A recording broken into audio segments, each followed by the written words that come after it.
નમસ્કાર વિદ્યાર્થી મિત્રો, આજે આપણે ફંક્શન વિશે શીખીશું. તો આઈડેન્ટિફાઈંગ ફંક્શન નામનો એક પ્રશ્ન આવે છે જે 3 માર્ક માટે પૂછાય છે, જે ધોરણ 10, 11 અને 12 ત્રણમાં પૂછાય છે. તો સ્ટેપ બાય સ્ટેપ આપણે જોઈશું. દાખલા તરીકે એવું વાક્ય આવે કે how long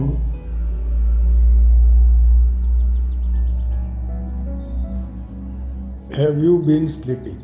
how long have you bin sleeping. તમે કેટલા સમયથી ઊંઘી રહ્યા છો? કેટલો સમય? તો આમાં સમયગાળો બતાવવાનો છે. સમયગાળો. તો એના માટે આપણે ડ્યુરેશન ઓફ ટાઈમ લખીશું. Duration of time. સમયગાળો બતાવવાની વાત છે એટલા માટે. બીજું વાક્ય જોઈએ. The book you are reading.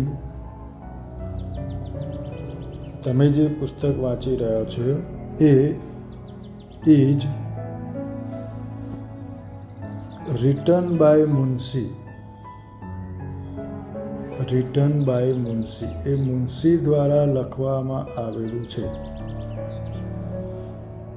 તો અહીંયા આ વાક્યમાં ધ બુક વિશેની વાત કરવામાં આવી છે, એટલા માટે આપણે શું કહીશું કે વસ્તુનું વર્ણન છે. બુક એટલે વસ્તુમાં આવશે. તો વસ્તુનું વર્ણન છે, તો આપણે લખીશું ડિસ્ક્રાઇબિંગ થિંગ. વસ્તુનું વર્ણન. ઉપરના વાક્યમાં સમયની વાત હતી, સમયગાળાની વાત હતી, એટલા માટે આપણે લખ્યું description of time, duration of time, સમયગાળો, અને અહીંયા ડિસ્ક્રાઇબિંગ થિંગ, વસ્તુની વાત છે. તો આ રીતે આપણે પેપરમાં દર્શાવવાનું છે. વસ્તુની વાત હોય તો થિંગ, સમયગાળો હોય તો ડ્યુરેશન. આગળ જોઈએ. કોઈ સમયની વાત હોય, ચોક્કસ સમયની વાત હોય, દાખલા તરીકે the school will reopen on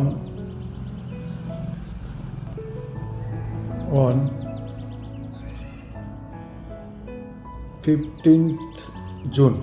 શાળા જે છે 14મી જૂને ખુલશે. અહીંયા ચોક્કસ સમયની વાત છે, તો ચોક્કસ સમય માટે આપણે લખીશું specifying time.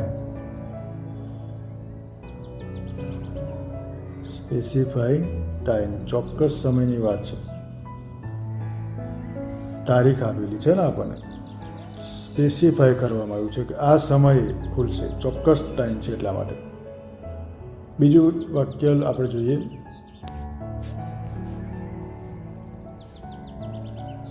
Where will you go. તમે ક્યાં જશો?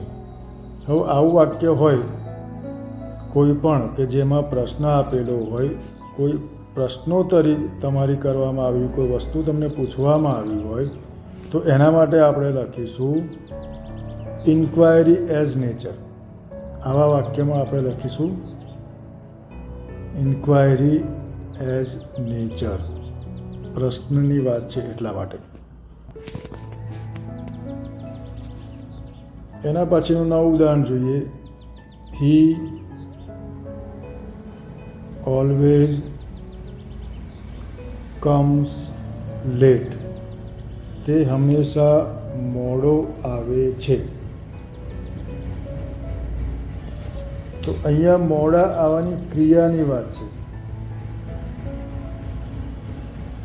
ક્રિયા છે. તો આપણે ક્રિયા માટે લખીશું ડિસ્ક્રાઇબિંગ એક્શન, ડિસ્ક્રાઇબિંગ એક્શન. આ રીતે અલગ અલગ વાક્યોમાં અલગ અલગ ફંક્શન આપણે દર્શાવવાના રહેશે. આગળ બીજા ઉદાહરણો આપણે જોઈએ. કોઈ સ્થળની વાત હોય તો આપણે મૂકીશું લોકેશન. સ્થળની વાત હોય તો આપણે લખીશું લોકેશન.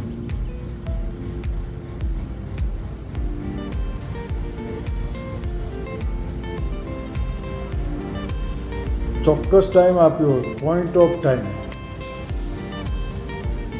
તો ચોક્કસ સમય માટે પોઈન્ટ ઓફ ટાઈમ લખીશું અથવા સ્પેસિફાઈંગ ટાઈમ લખીશું.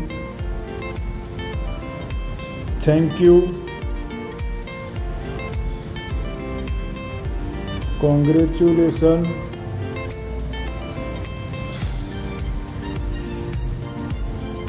વગેરે શબ્દો હોય તો એના માટે આપણે લખીશું એક્સચેન્જિંગ, પ્લેઝન્ટ્રીઝ અથવા નાઇસિટીઝ પણ આવશે. તો આ રીતે અલગ અલગ વસ્તુ હોય તો આપણે અલગ અલગ એના ફંક્શન મૂકીશું. કોઈ કારણ બતાવ્યું હોય તો એમાં આપણે શબ્દ યાદ રાખીશું ડિસ્ક્રાઇબિંગ રીઝન, ડિસ્ક્રાઇબિંગ રીઝન, કારણની વાત હતી. વ્યક્તિની વાત હોય તો આપણે લખીશું ડિસ્ક્રાઇબિંગ પર્સન. વસ્તુની વાત હોય તો એમાં આપણે લખીશું ડિસ્ક્રાઇબિંગ થિંગ. તો આ રીતે અલગ અલગ વાક્યોમાં તમારે પાછળના શબ્દો યાદ રાખવાના છે અને એક એક ઉદાહરણ યાદ રાખશો તો પણ આવડી જશે. કોઈ પ્રક્રિયાની વાત હોય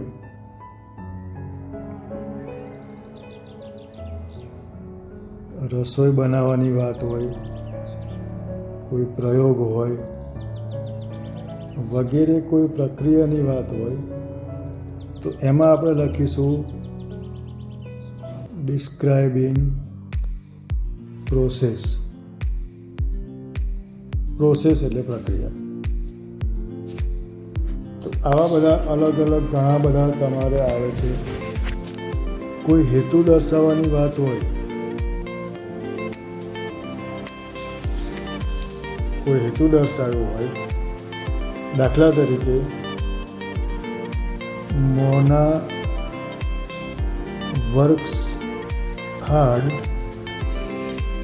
ટુ ગેટ ગુડ માર્ક્સ.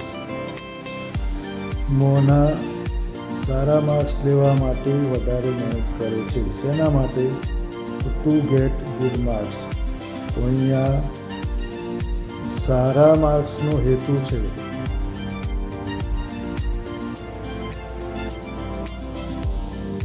તો અહીંયા આપણે લખીશું ડિસ્ક્રાઇબિંગ પર્પઝ, ડિસ્ક્રાઇબિંગ પર્પઝ.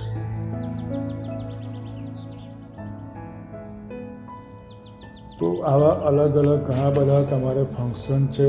આજે આપણે મેન હતા એ થોડા શીખ્યા છીએ જે તમારે પરીક્ષામાં ખૂબ જ ઉપયોગી સાબિત થઈ જશે.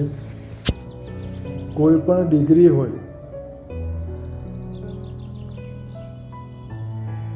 કોઈ પણ ડિગ્રીવાળું વાક્ય હોય, પોઝિટિવ હોય, કમ્પેરેટિવ હોય કે સુપરલેટિવ હોય, કોઈ પણ ડિગ્રી હોય તો એમાં આપણે લખીશું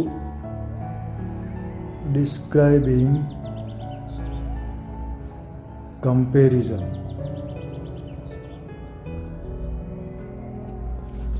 તો આ રીતે જેટલા તમારા ફંક્શન આવે છે એ બધાના એક એક ઉદાહરણ યાદ રાખશો તો પણ પરીક્ષામાં બહુ સરળતાથી 3 માર્ક કે 4 માર્ક જે આવે છે એ આપને મળી રહેશે.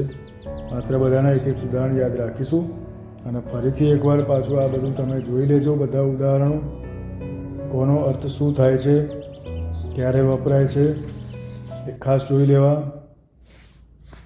અને આગળના વિડીયોમાં આપણે હવે પછીના બીજા બાકી રહેતા ફંક્શનો શીખીશું.